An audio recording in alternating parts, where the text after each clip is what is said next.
Hey everybody, Travis Kelly with Blue Nail Enterprises out here in Grand Prairie, enjoying this beautiful view from this awesome two-story house. We already got started nice and early today, and they've already pulled all the felt off. And something we found that I think is going to be interesting to a lot of you homeowners to look out for is here in their ventilation. So if you see these holes here, and you look inside them, you see that silver material. Well, that's a radiant barrier that a lot of people are putting inside their attic to reflect the heat back out, help with their electric bill a little bit. But what whoever installed this, what they did incorrectly is they didn't cut the holes for the ventilation, because that's where their turbines or slantbacks or whatever they had mounted there, that's where the air was supposed to escape the attic to keep the attic cool. So while they're trying to cool their attic with the radiant barrier, they actually ended up trapping in more of the air.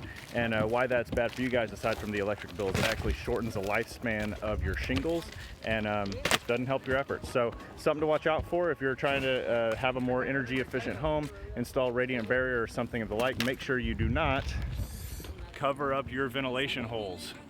All right, we'll be checking back in later to see how this roof develops. Tune in later.